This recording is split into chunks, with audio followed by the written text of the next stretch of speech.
a la conferencia titulada Mujeres en la Ciencia, el Derecho y la Protección Constitucional.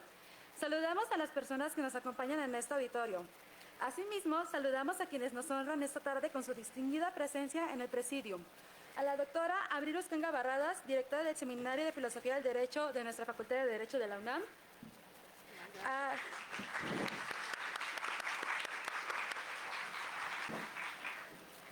A la doctora Fernanda Navas Camarga, de la Universidad Católica de Colombia.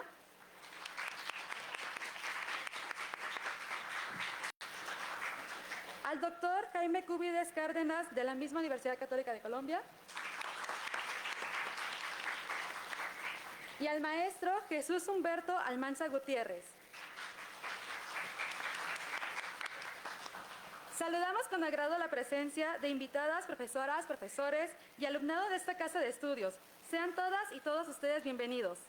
Para dar inicio al presente acto, recibimos el mensaje de bienvenida por parte de la directora del Seminario de Filosofía del Derecho de nuestra facultad, la doctora Abril Uscanga Barradas.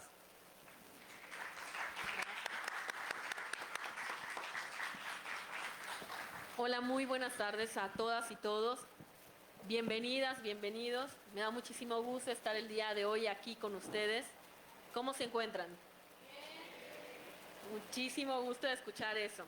Para empezar, bueno, pues estoy muy honrada de poder estar en este evento que en realidad, bueno, pues yo solamente soy parte del conducto por el que se hace a través del Seminario de Filosofía del Derecho, pero en realidad es un evento que se coordina y que, bueno, tenemos la amabilidad de que nos considere la FES Acatlán a través de la maestra Fabiola y el doctor David, quien nos ha honrado con acercarnos a conocer a los dos ponentes que se encuentran el día de hoy aquí, también a través de la División de Estudios de Posgrado del propio jefe de división, el doctor Brito Melgarejo, así como muy especialmente al doctor Óscar Torres, que se encuentra aquí presente. Muchísimas gracias, Óscar, quien hizo, pues la verdad, parte de la organización. Vamos a decir que hicimos muy buena mancuerna para realizar este evento, y aunque él no se ha querido subir el día de hoy a la mesa, la verdad es que merece un gran reconocimiento el día de hoy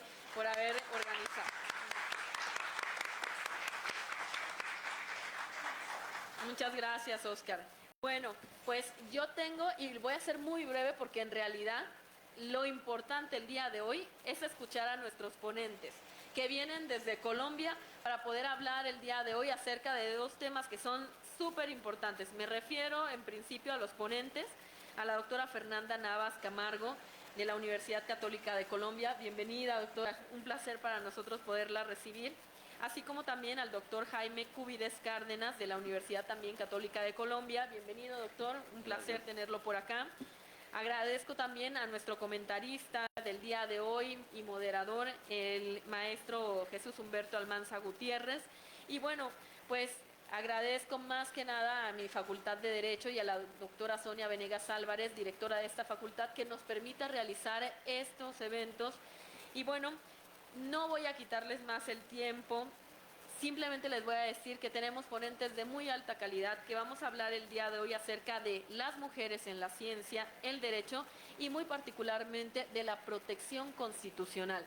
Espero que todas y todos ustedes quienes están iniciando justamente con esta materia, que yo sé que los traen algunos de sus profesores, a quienes agradezco también que se encuentren aquí, la maestra Laura Magali, muchísimas gracias de verdad por el apoyo que nos brinda también desde el área de filosofía del derecho, al igual que otros y otras profesoras, la maestra Malanche, quien también tuvo la amabilidad de invitar a sus alumnos.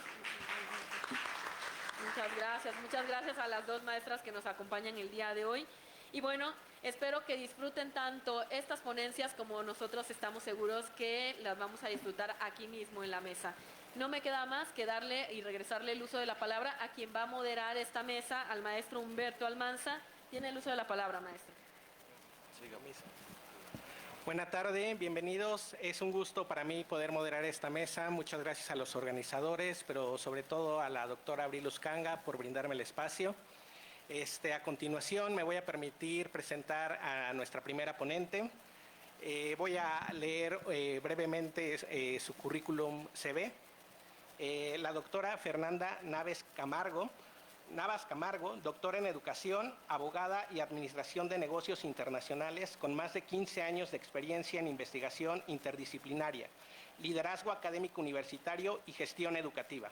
Experta en diseño de programas universitarios innovadores y en proyectos de impacto en derechos humanos, paz, género y sostenibilidad. Posee una sólida trayectoria en publicaciones académicas con numerosos artículos publicados en revistas especializadas de alto impacto nacional e internacional. Su objetivo es apoyar la consecución de metas organizacionales, ya sea colaborando activamente en equipos de trabajo o asumiendo su liderazgo para garantizar resultados efectivos. Es investigadora categorizada como asociada según la convocatoria vigente MinCiencias para clasificación. Actualmente es decana de la Facultad de Administración y Economía de la Universidad Colegio Mayor de Cundinamarca, Colombia.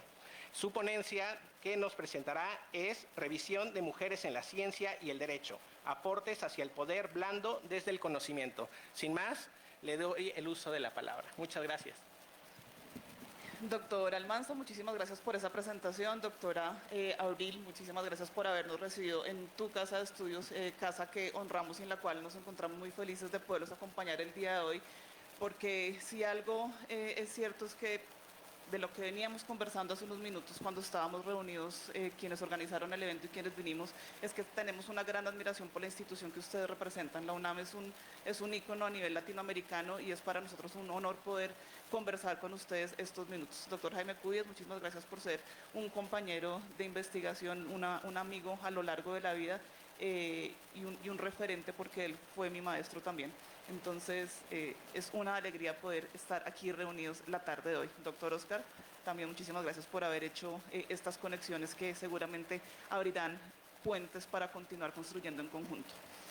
Entonces, ese título que le doy a la presentación de Revisión de Mujeres en la Ciencia y el Derecho, aportes hacia el poder blando desde el conocimiento, tiene como fundamento o tiene como intención el unir distintas áreas del conocimiento y entender que un abogado hoy en día o que un abogado que quiera proyectarse futuro no puede únicamente vincularse hacia la legalidad de una norma o hacia entender la norma de manera aislada, sino que debe tener una perspectiva y una visión de mundo y de distintas disciplinas para comprender mejor de qué se trata una situación en específico.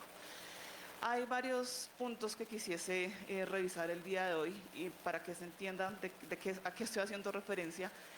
Voy a hacer un recorrido sobre el concepto del poder blando, sobre por qué es relevante para el derecho, hablar sobre la libertad de expresión y el standpoint feminista, qué contribuciones históricas se han dado desde la ciencia en el ámbito de la seguridad y la defensa por parte de mujeres particularmente y cuál es el impacto y el legado de ello. El poder blando es un concepto de las relaciones internacionales, ¿no? Poder blando o soft power es algo que fue desarrollado por un autor, Joseph Nye, estadounidense, que a finales de los años 80 decía que había otro tipo de capacidades que no necesariamente estaban ligadas a la utilización de la fuerza, a los medios coercitivos y a generar presión o a generar manipulación por parte de este tipo de uso de la fuerza, sino que de manera diferenciada y no teniendo que acudir de manera constante hacia las fuerzas militares o hacia la presión económica, que es lo que vemos que utilizan las grandes potencias para generar manipulación o para generar presión en torno a sus intereses particulares, podríamos dirigirnos hacia otro tipo de poderes. Ese poder es el poder blando, que por definición es la habilidad de obtener los resultados deseados mediante la atracción cultural, los valores políticos y las políticas exteriores consideradas legítimas en lugar de la coerción.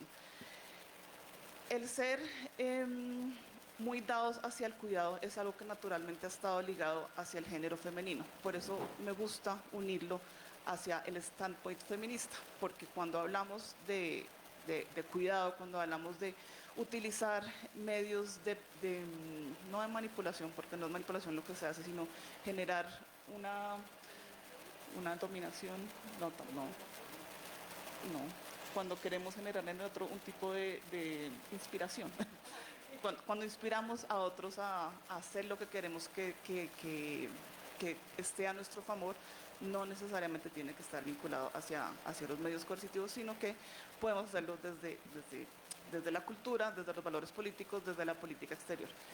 Es decir, no tenemos que llegar con unos tanques, no tenemos que hacer un cambio en el sistema económico, sino que podemos a través de canciones, a través de películas, a través, por ejemplo, de tener una institución como la que ustedes tienen y generar nuevo conocimiento, hacer desarrollos científicos, publicar artículos, escribir libros y hacer estudios ligados hacia la cultura y hacia la identidad, voy a generar en el otro una injerencia y una incidencia. Dentro de las relaciones internacionales es muy importante conseguir que los aliados o que aquellos que no son tan aliados puedan actuar en pro de los intereses particulares. Y les pongo una foto de su universidad, porque como les decía al inicio, el que ustedes están generando nuevas formas de pensar, el que ustedes están generando unas estructuras propias de pensamiento, va a hacer que los demás identifiquemos lo que se hace acá como una capacidad de poder, ¿no? Entonces la ciencia es poder, el conocimiento es poder, y acudir a este tipo de acciones y no aquellas que están ligadas hacia obligar al otro a hacer lo que yo quiera que haga, va a incidir en que se hagan de una mejor manera. Entonces, mientras el poder duro o el hard power utiliza incentivos económicos y amenazas militares para cambiar el comportamiento de otros actores, el blando funciona mediante la atracción voluntaria hacia un modelo sistema, hacia la creación de preferencias favorables en la opinión pública internacional y hacia la construcción de legitimidad y credibilidad. México es reconocido a nivel mundial por su cultura. No hay nadie que no sepa qué es un taco, qué es un tequila, quiénes son los mariachis o cuál es la música que se da a través de los mariachis, ¿cierto? Y eso ha conseguido que los identifiquemos en el ámbito internacional como una población muy fuerte y muy unida y muy guerrera. Así es como los vemos desde afuera. No sé ustedes cómo se ven desde su propia cultura, pero por ejemplo, en las denominaciones que tienen en cada una de las calles, en cada una de las plazas, lo que le dan a la alimentación, eso incide en que los reconozcamos por algo muy bueno, por algo muy positivo. Entonces, enfocarnos en la cultura es una manera en que se llega a tener poder. Las manifestaciones literarias, las obras científicas, el desarrollo científico va a conseguir que se pueda ingerir en otro sin hacer el uso de la fuerza, aun cuando se tenga la legitimidad. Me voy a volver a esa foto que es muy bonita. La legitimidad normativa y aceptación voluntaria. ¿Por qué es importante? Creación de consenso. El poder blando es crucial para que las normas jurídicas no sean percibidas como imposiciones externas, sino como estándares deseables y legítimos. Cuando un país o sistema jurídico ejerce atracción, sus normas tienden a ser adoptadas voluntariamente por otros actores. La efectividad en el derecho. Las normas respaldadas por poder blando tienen mayor probabilidad de cumplimiento efectivo, ya que los actores las interiorizan como válidas, no solo las obedecen por coerción. Algunos ejemplos concretos de ellos son los derechos humanos, la influencia occidental en la creación del sistema internacional de derechos humanos tras la Segunda Guerra Mundial. Hay una identificación por parte de la comunidad internacional en cuanto a que tenemos que dejar de ejercer acciones que están en detrimento de la dignidad humana y decidimos crear en conjunto lo que fue la Sociedad de las Naciones, posteriormente las Naciones Unidas, y entendemos que cuando hay una unión en pro de un beneficio positivo, probablemente lleguemos a tener una mayor posibilidad de dar cumplimiento a nuestros intereses particulares. El derecho comercial, la adopción global de principios de common law anglosajón en arbitraje comercial internacional y en la protección de datos, la influencia del registro de datos europeo como estándar global de privacidad. Entonces, cuando a nivel internacional se toman decisiones que se dice que van a beneficiar a la comunidad en su conjunto y no solamente a unos intereses de unos particulares, va a conseguirse una mayor trascendencia a través de este tipo de acciones. ¿Por qué es relevante para el derecho? Para el derecho internacional, porque explica por qué ciertas normas se universalizan mientras otras permanecen regionales o fracasan. Cuando se da una formación hacia un abogado, lo que como normalmente fuimos educados es que nos enfocamos en una jurisdicción en específico y conocemos las normas de esa jurisdicción específica y actuamos en consecuencia de lo que dentro de un Estado soberano particular o dentro de un Estado federal esté como mandato. Lo cierto es que hoy, cuando somos una comunidad global, hay una necesidad de mirar qué se está haciendo alrededor del mundo y el cómo vamos a responder hacia lo que a través del control de convencionalidad se quiere llegar a defender, porque lo que va a primar son los derechos humanos más allá de sus intereses particulares que puede haber como Estado soberano o como Estado federal. En las relaciones internacionales, porque ayuda a entender cómo el poder se ejerce más allá de la fuerza militar y económica, y para la política pública porque permite diseñar estrategias más efectivas de promoción normativa y diplomacia jurídica. Este tipo de acciones ha venido a influenciar el sistema interamericano de derechos humanos. El sistema interamericano de derechos humanos está compuesto por la Comisión Interamericana y por la Corte Interamericana de Derechos Humanos, quienes han ejercido una influencia normativa significativa. Colombia ratificó la Convención Americana sobre Derechos Humanos el 28 de mayo de 1973 y desde entonces ha implementado el control de convencionalidad, donde el Poder Judicial debe ejercer una especie de control entre las normas jurídicas internas y la Convención Americana, teniendo en cuenta no solo el tratado, sino también la interpretación que él mismo ha hecho, sobre el cual ha hecho la Corte Interamericana.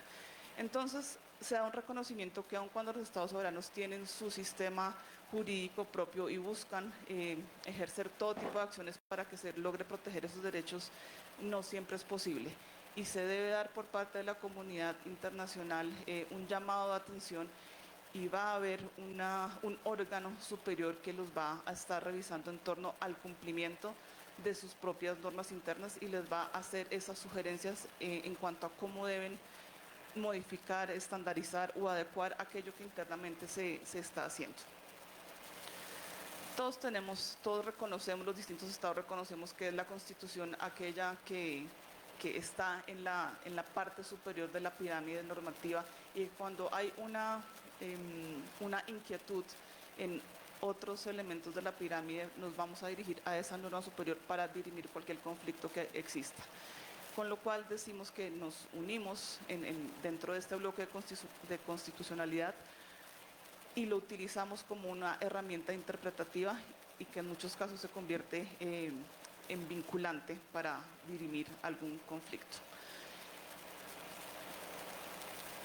En el tercer apartado, a lo que quería hacer referencia es a uno de los casos más emblemáticos de esta Corte Interamericana, que es el caso de la última tentación de Cristo, y cómo vinculamos esa libertad de expresión con el standpoint feminista. En este caso en particular, en Chile se presenta una demanda porque no se da la potestad a quienes quieren ver la película de la última tentación de Cristo, y se impide que haya una libertad de expresión sin ni siquiera presentar la película.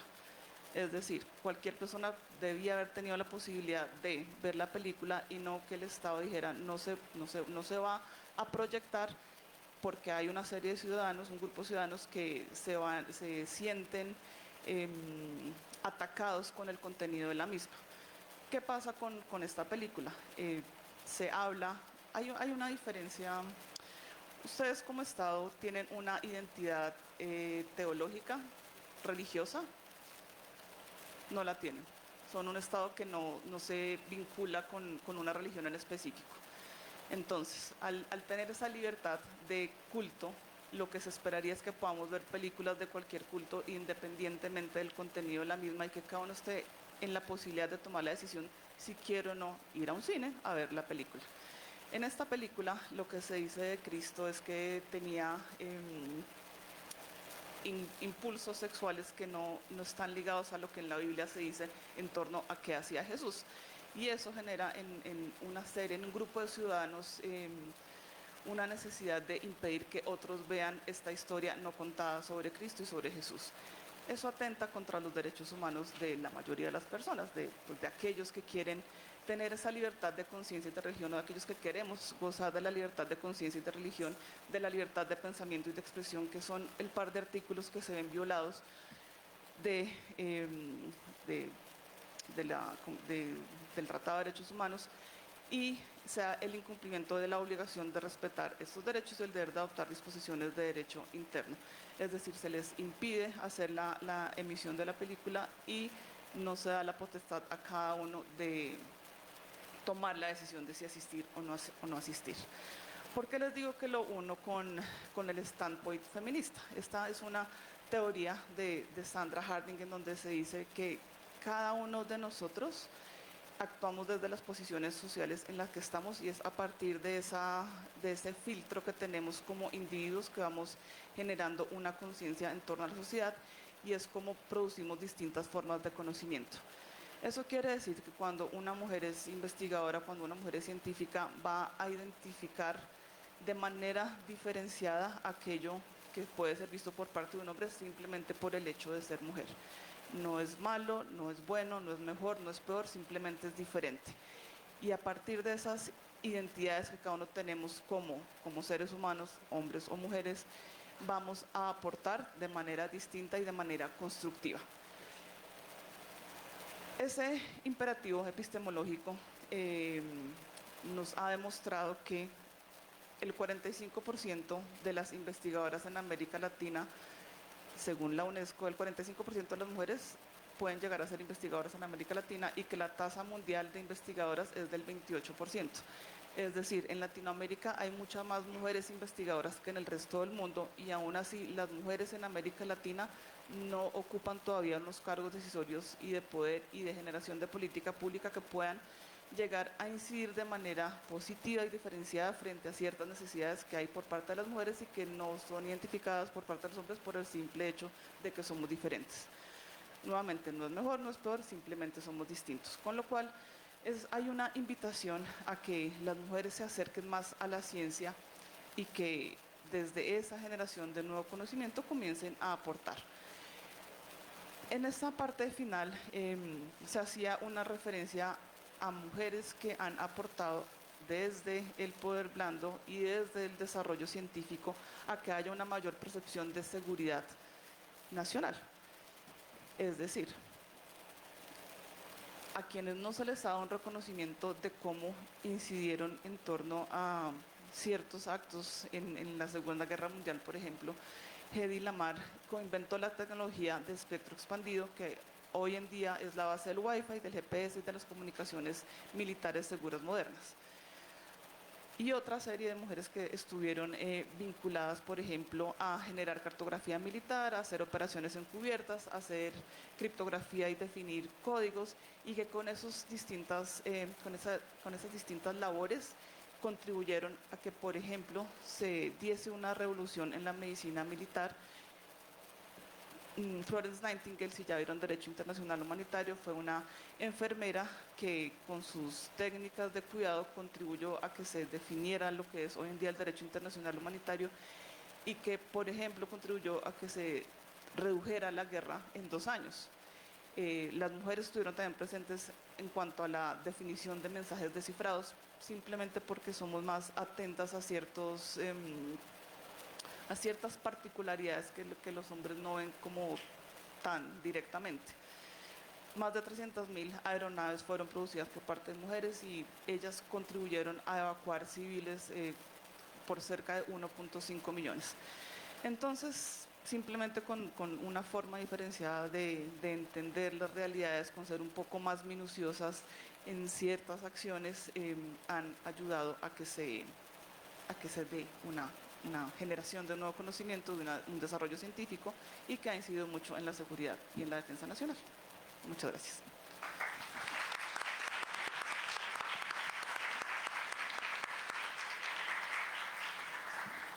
Muchísimas gracias a la doctora Fernanda. Sin duda, el poder blando frente al poder duro es una de las nuevas soluciones que tenemos que tener en cuenta nosotros como abogados, ya que el poder duro es sin duda el que sostiene el patriarcado, el que sostiene estas cuestiones de los obstáculos que no permiten que los derechos humanos se desarrollen completamente. Un poder blando que nos permite anteponer la cultura, el arte ante la guerra, sin duda nos dará la oportunidad de romper esquemas violentos y sobre todo dar oportunidad a tantos derechos humanos que se están violentando alrededor del mundo y aquí tanto en Colombia y en México. Ahora, para seguir con nuestro programa, vamos a presentar a nuestro siguiente ponente, el doctor Jaime Cubides Cárdenas. Me permitiré leer brevemente su CV. Doctor en Derecho por la Universidad Católica de Colombia, abogado y especialista en Derecho Público de la Universidad Autónoma de Colombia, magíster y especialista en docencia e investigación jurídica y magíster en Derecho de la Universidad Sergio Arboleda, Colombia, con cursos de posgrado en la Universidad de Buenos Aires, Universidad de Pisa y la Universidad Alfonso X, el Sabio. Investigador senior categorizado por el Ministerio de Ciencias, Tecnología e Innovación de Colombia, director del grupo Persona, Instituciones y Exigencias de Justicia y del semillero de investigación Observatorio de Justicia Constitucional y Derechos Humanos.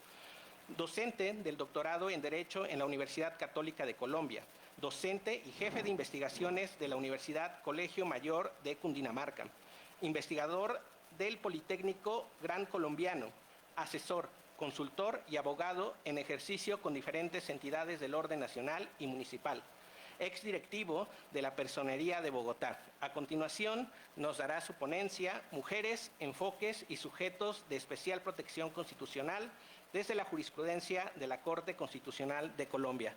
Muchísimas gracias, cedo el uso de la voz.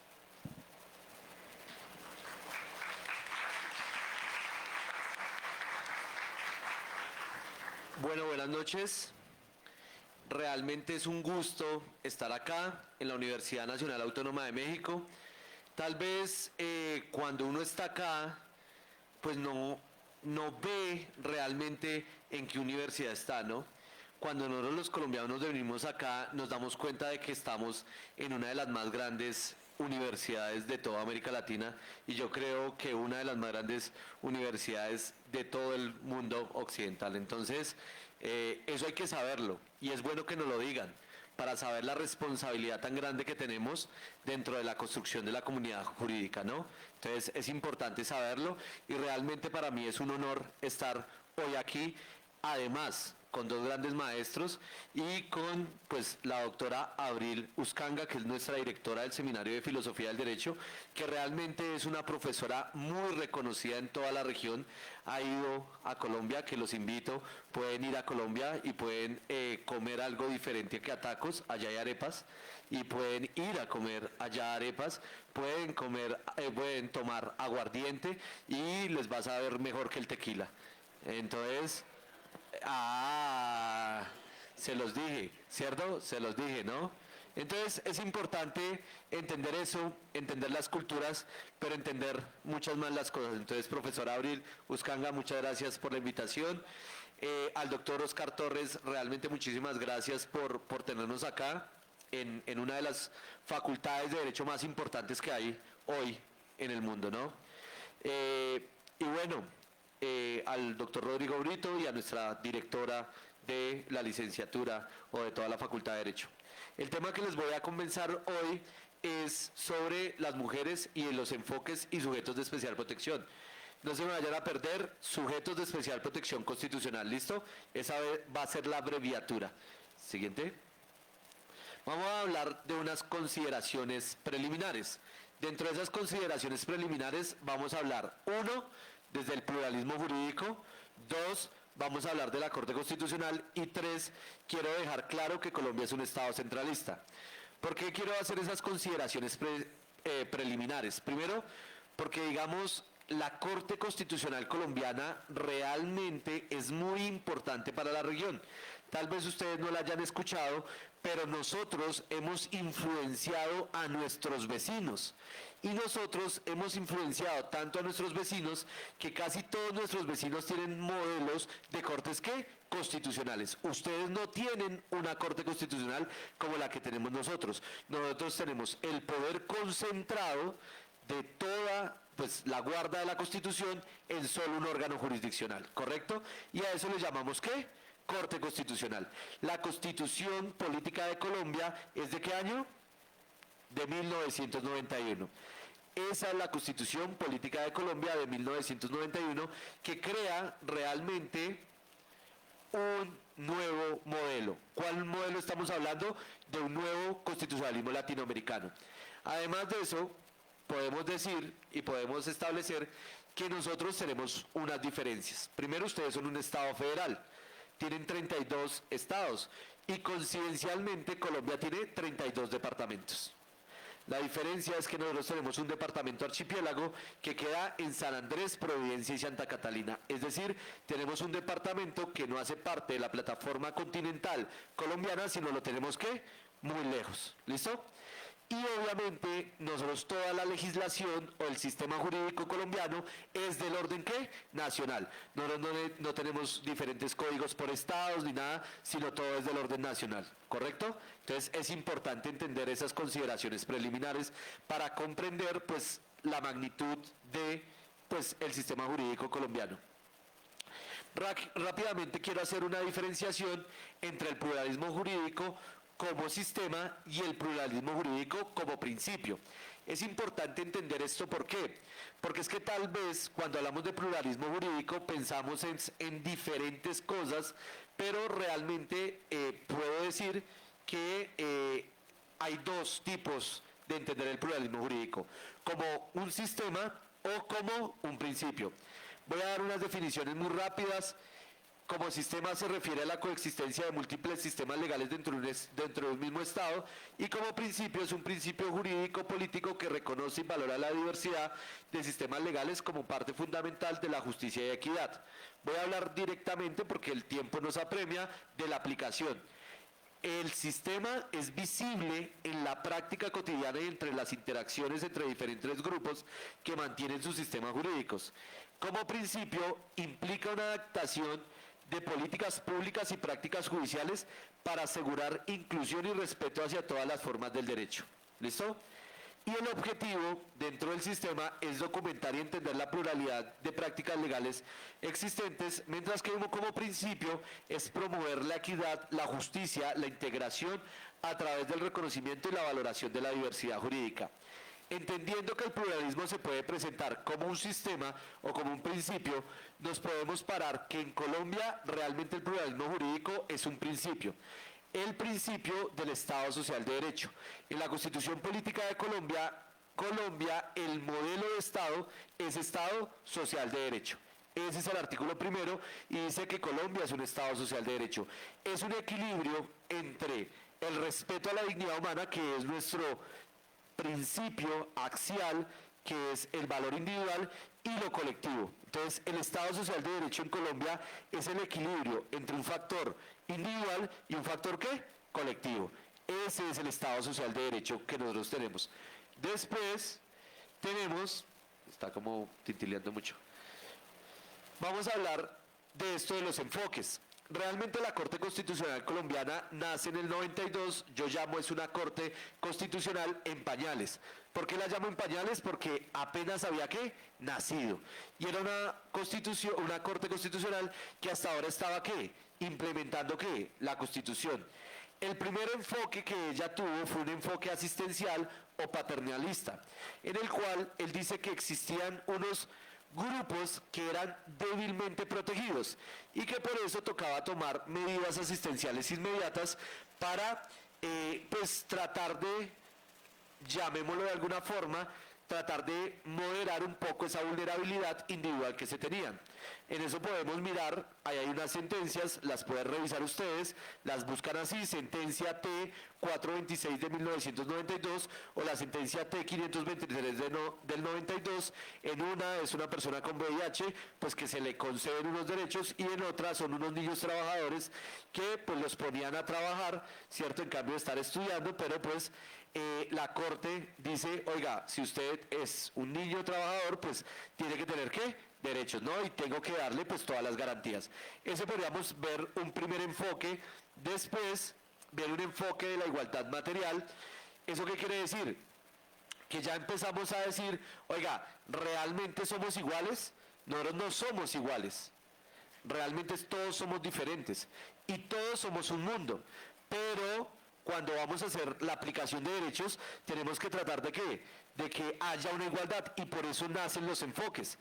Tal vez ustedes no lo saben, pero realmente el valor de la mujer en el tema de los enfoques es lo más importante, porque a la mujer se le tenía que dar ese enfoque que era un enfoque de igualdad material, es decir, la materialización real y concreta de ¿qué?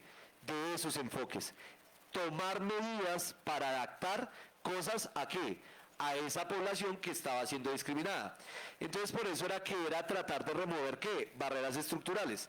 Al principio éramos muy paternalistas, ya ahora decimos no es solo el paternalismo, no solo es una asistencia, no es solo darle un subsidio, sino realmente cambiar los sistemas y darle realmente pues el valor a la mujer y darle esa posibilidad para que la mujer realmente tenga igualdad sustancial.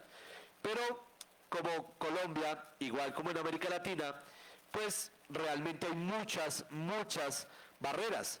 ¿Qué es lo que pasa? Les voy a explicar. Este es el enfoque más novedoso que la Corte Constitucional ha utilizado. Se llama el enfoque diferencial y el enfoque interseccional.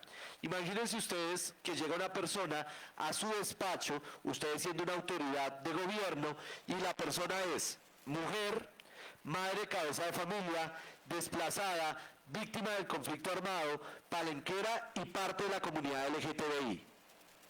¿Eso cómo lo llamamos en el derecho? Eso se llama interseccionalidad. ¿Por qué? Porque dentro de una sola persona existen tantas condiciones que hacen que la persona tenga que tener ¿qué? Un trato totalmente ¿qué? Diferencial. Ese es el enfoque interseccional. Realmente en Colombia, ustedes dirían, ¿y eso pasa? Pasa muchísimo, porque nosotros tenemos muchas víctimas del conflicto armado, además tenemos desplazados, pero además tenemos personas en estado de vulnerabilidad, pobreza extrema, pero también tenemos personas discapacitadas, tenemos niños, o sea, realmente sí tenemos el enfoque interseccional. ¿Ustedes cómo tratan a una persona que tiene todas estas condiciones? Ustedes como juristas, como abogados, hacen que esos enfoques se materializan. Por eso la Corte Constitucional, en 2 sentencias, una, digamos, para mirar todo el tema de desplazamiento forzado, con una figura que se llama el estado de coas inconstitucional, dice, oiga, todas las autoridades del Estado colombiano no sirven. Entonces, como todo está dañado, pues yo, Corte Constitucional, voy a crear política pública. Eso, mis queridos amigos, mis queridos estudiantes, pues eso se ve mal. ¿Por qué? Porque es una corte haciendo políticas ¿qué? Públicas. Y eso es un legislador. ¿Y es un legislador qué? Negativo. Pero como nadie soluciona, pues si nadie soluciona, alguien tiene que solucionar, ¿no? Alguien tiene que resolver. Alguien tiene que hacer el gol, ¿no? ¿Correcto?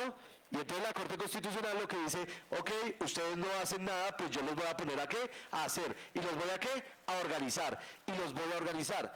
¿Por qué realmente la Corte toma ese papel? Porque la Corte realmente entiende que nadie lo está haciendo y que hay una protección deficiente a quienes, a los derechos.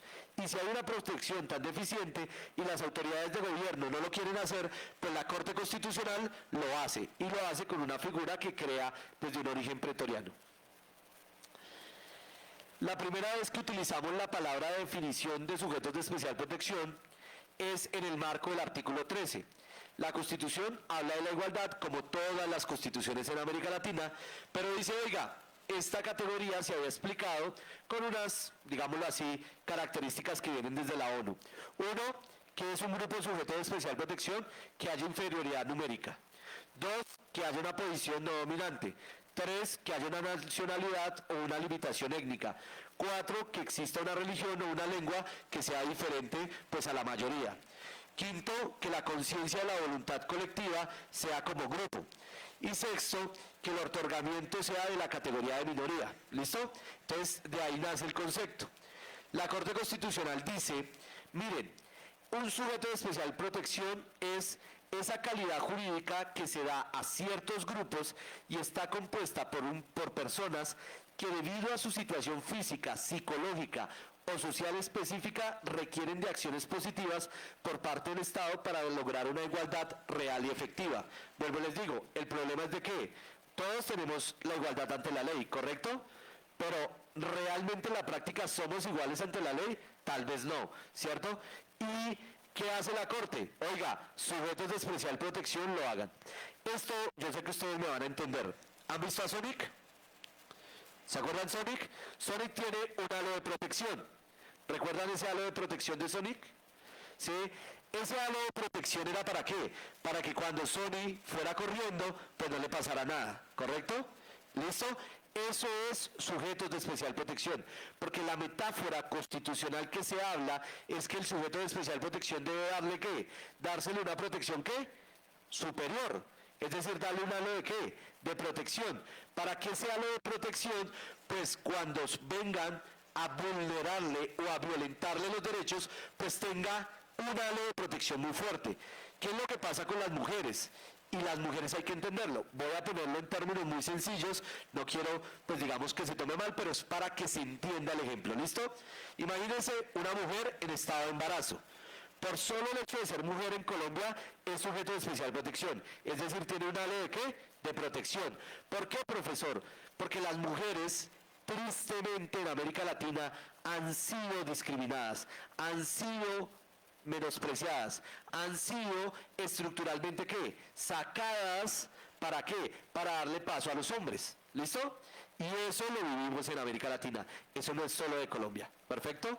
Entonces, ¿qué es lo que pasa? La Corte dice, miren, hay un halo de protección, sujeto de especial protección, pero ¿qué pasa cuando la mujer es embarazada? Pues nos toca darle otro halo de protección, ¿sí o no? Porque es mucho más difícil. Imagínense una mujer embarazada, ¿cierto? Que usted le diga a su jefe que está embarazada y su jefe le diga, pues que se le acaba su contrato, ¿no? Entonces, además de ese sujeto de especial protección, es una protección, ya acá me están haciendo control, pero bueno, es una protección constitucional reforzada. ¿Qué quiere decir esto? Que este es el halo de protección, pero además hay otro halo de protección que es la protección constitucional reforzada. ¿Por qué? Porque si una mujer está embarazada en un tema laboral, todo lo que se le haga a la mujer tiene algo que la Corte ha dicho, una categoría de sospechosa, y es una posible vulneración ¿a qué? A la Constitución. Porque si le dicen que está embarazada y al día siguiente la sacan del trabajo o le terminan su contrato, pues está vulnerándole los derechos, ¿correcto? Realmente los sujetos de especial protección, la primera categoría que se tuvo, pues fue para la mujer. ¿Y por qué la mujer? Porque históricamente han sido puestas en un tema de indefensión y vulnerabilidad. Realmente la Corte Constitucional dice que esas desigualdades de facto hay que compensarlas porque tienen una relegación sufrida y a promover esa igualdad real efectiva en los órdenes económicos y sociales. Ustedes tal vez le preguntarán a sus abuelas, a sus abuelos, ¿quién era el que trabajaba? ¿Quién era el que trabajaba? ¿Quién era el que tenía el mejor salario? Y podían estar en la misma posición, pero el hombre, por ser hombre, adivinen, ganaba más y la mujer ganaba menos por solo el simple hecho de ser ¿qué? Mujer. ¿Listo? Y eso hay que entenderlo porque eso es históricamente. Por eso la Corte dice, históricamente la mujer ha sido ¿qué? Relegada. Y como ha sido relegada, tal vez nosotros no nos hemos dado cuenta con el tema de los juguetes. A los niños se les compra ¿qué juguetes? ¿Cierto? Muñecos, juguetes, ¿cierto? Y a las niñas ¿qué se les compra? Cocinitas, platicos y todo, ¿no? Y eso hace parte, y yo le digo a mis hijos, tengo tres, 2 niñas, un niño, ¿sí? Es una tropa, pero les digo, oiga, los juguetes son de los niños, ustedes pueden jugar a lo que quieran. ¿Por qué? Porque históricamente nos decían que el niño no podía jugar ¿con qué? Con Barbies, ¿cierto? El niño tenía que jugar ¿con qué? Con carros, ¿cierto?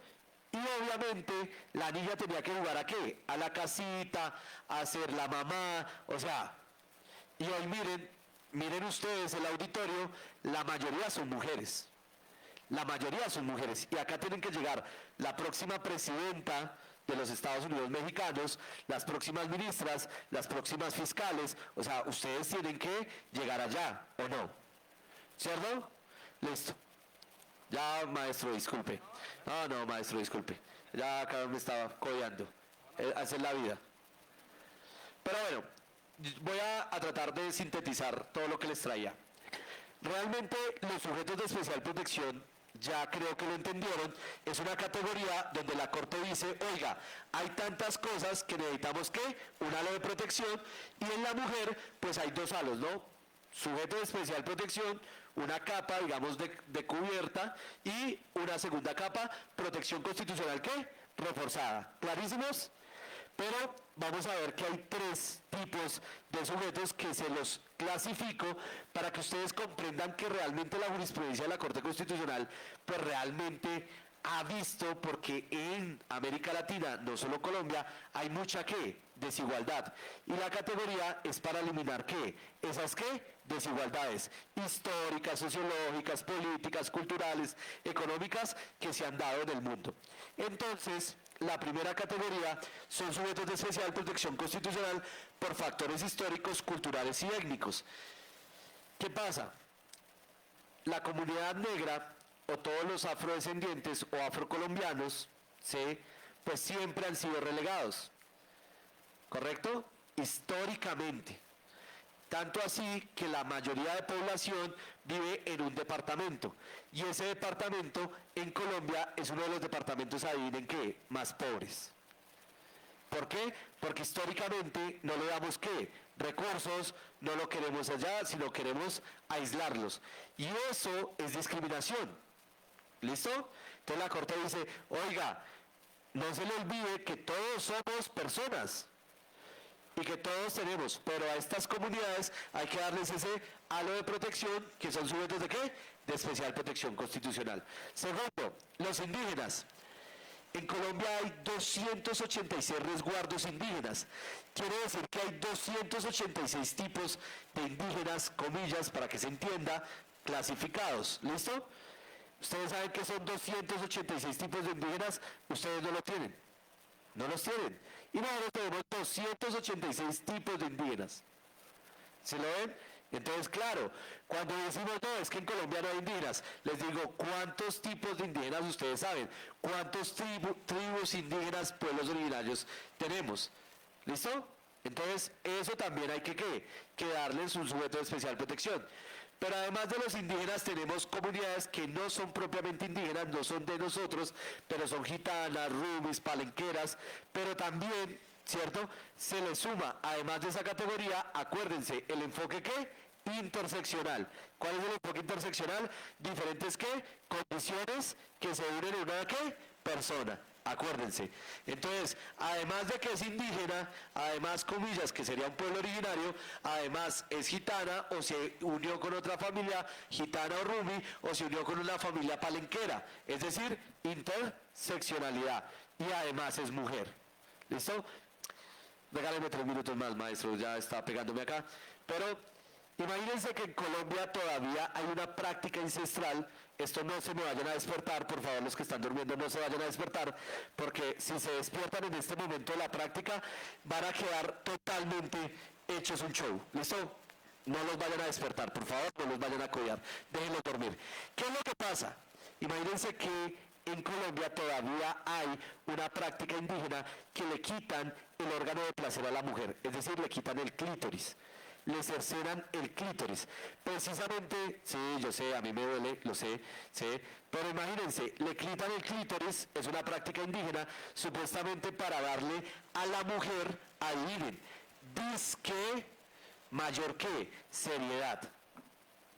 Para que la mujer tenga, por eso hago comillas, no, por favor no me vayan a matar, maestra, por favor, ahorita me acompaña. Es para que se entienda, ¿listo? ¿Sí? Es como para que la mujer entre en una mayoría de ¿qué? De edad. Imagínense que a ustedes les cercenen desde pequeñas el clítoris. ¿Se entiende? ¿Sí? Y eso es una práctica, comillas, cultural. Imagínense. Terrible, ¿no? ¿No? Creo que no les duele nada a ustedes, pero bueno, no importa. A mí me duele bastante. ¿Listo? Segunda categoría, los sujetos de especial protección que no han sido tradicionalmente vulnerados, pero se constituyen como nuevas y actuales minorías. ¿Qué es lo que ha pasado? Que la Corte dice, oiga, ya hablamos de las mujeres. Acuérdense que los sujetos de especial protección, ¿dónde nacieron? En las mujeres. ¿Listo? Ya hablamos de quiénes, de los afros o toda la comunidad afro. Ya hablamos de quiénes, de los indígenas. Ahora vamos a decir, oiga, la Corte Constitucional dijo, pero es que hay más sujetos de especial protección. ¿Quiénes son los que primero entraron? Todos los menores de edad. Utilizo el concepto de menores de edad para que se comprenda, ¿listo? Pero la Corte habla de niños, niñas y adolescentes, ¿listo? En Colombia la mayoría de edad son 18 años, ¿listo? Entonces todos los menores de 18 años son menores de edad. ¿Se comprende? Listo. Sujeto de especial protección. Segundo, los adultos mayores. Los adultos mayores antiguamente les decíamos quiénes, los ancianos, ¿no? Y ese concepto realmente era un concepto discriminatorio. ¿Listo? Entonces ahora la Corte Constitucional ha utilizado un concepto que es el adulto mayor. Tercero, la población desplazada. Como les decía, Colombia tiene conflicto armado. Y como tiene conflicto armado, ¿qué es lo que pasa? Llega la violencia, imagínense que llegara acá un grupo guerrillero y lo sacara de su Ciudad de México, de su linda universidad, y ustedes tuvieran que irse ¿a dónde? A Guadalajara, a Guanajuato, a Cancún. Serían desplazados, ¿listo? Desplazados por la violencia. Por eso es un desplazamiento interno forzado. Cuarto, las madres cabezas de hogar. ¿Por qué las madres cabezas de hogar? Porque tristemente en Colombia, es normal que los hombres seducen a las mujeres y adivine, tienen un hijo y después el hombre adivine qué pasa.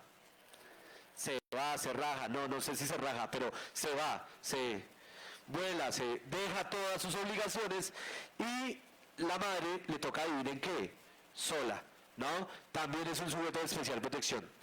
¿Quiénes más? Todas las personas discapacitadas, por cualquier tipo de discapacidad. Las personas con debilidad manifiesta cuando hay extrema pobreza. Todos los desmovilizados y reinsertados. ¿Por qué? Porque eran excombatientes, ¿sí? Pertenecían a guerrillas y todo, pero ellos quieren volver ¿a qué? A ser parte de la comunidad. Y eso también genera ¿qué? Discriminación. Porque nadie contrata a un ex guerrillero o un ex paramilitar o un ex combatiente. Los grupos de la comunidad LGTBIQ+, ¿qué es lo que pasa con esos grupos? Que son comunidades que son discriminadas. ¿Por qué? Porque hay discriminación, precisamente porque son diferentes. Son diferentes. Y entonces en Colombia hay discriminación. Listo. Y los últimos, ya tranquilos, no me vayan a sacar, por favor. La tercera categoría. Son sujetos de especial protección que por razones excepcionales tienen una protección de manera transitoria o provisional. ¿Listo? Entonces están, en primer lugar, los que históricamente han sido, ¿qué? Vulnerados, las nuevas minorías o las nuevas, llamémosla, sujetos de especial protección, y estos que son los que, comillas, los temporales. ¿Listo? ¿A qué hago relación acá? A las mujeres en estado de embarazo. Porque, mis amigas, así el embarazo, la condición dure 9 meses, pero pues ustedes salen del embarazo, ¿sí? Porque el embarazo no es eterno. ¿Listo? Entonces están en un sujeto de especial protección por un tiempo. Dos, las personas que han nacido en un estado óptimo, pero tienen cualquier tipo de discapacidad que afecte temporalmente. ¿Qué es lo que pasa? Las personas que tienen, no sé si a alguno le ha pasado, ¿han tenido alguna vez algún problema en un miembro inferior o superior? ¿No? Gracias a Dios, no se los deseo, es lo peor que pueda haber. Es dificilísimo andar en silla de ruedas, andar con bastón, andar con muletas, con cualquier tipo de ayudas, es muy difícil.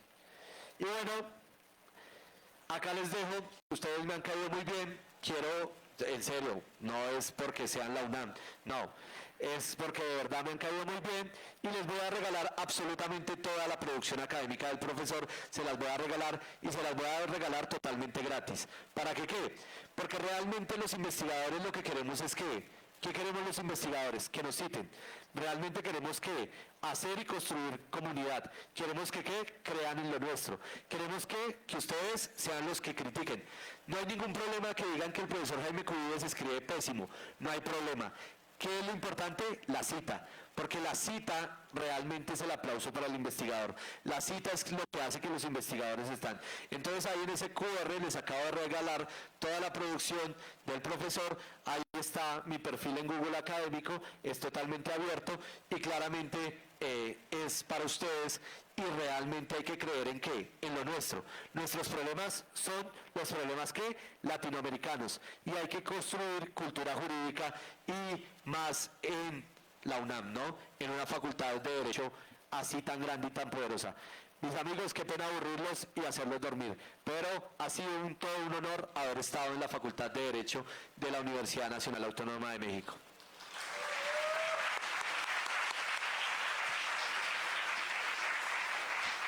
Le agradecemos mucho su ponencia, doctor, y sin duda el constitucionalismo como un modelo social, jurídico y político en donde existe una ley suprema, en donde hay límites al poder del Estado y otorga derechos a los ciudadanos, es algo que nos une a muchos países latinoamericanos. Pero como también una vez una gran profesora, la doctora Abril Uzcanga, me dijo, el constitucionalismo no está garantizando derechos y no está garantizando del todo y nos está dando soluciones, entonces deberíamos replantearnos si deberíamos de eliminar este modelo constitucional y plantearnos otro, y creo que a los que estamos aquí es ese trabajo que nos debe de dar el pensar nuevas formas de leyes. Bueno, sin más, le otorgo el uso de la voz a la doctora Abril Uzcanga para que nos dé unas palabras de cierre del evento. Muchas gracias. Muchísimas gracias y bueno, pues solamente me quedaría pensando justamente en el tiempo y que ustedes tienen un tiempo muy limitado. Simplemente agradecerles por acompañarnos el día de hoy. Muchísimas gracias a los dos ponentes, tanto al doctor Jaime Cúbides como a la doctora Fernanda Navas. Esperamos que los podamos encontrar nuevamente en esta que es su universidad, la Universidad Nacional Autónoma de México. Y a todas y todos ustedes, muchísimas gracias por la paciencia y también por el tiempo que nos han dedicado. Gracias, muchísimas gracias, queridos Oscar, y a todos los profesores y profesoras. Hasta luego. Gracias. Muchas gracias. Muchas gracias. Justo apenas terminamos el día.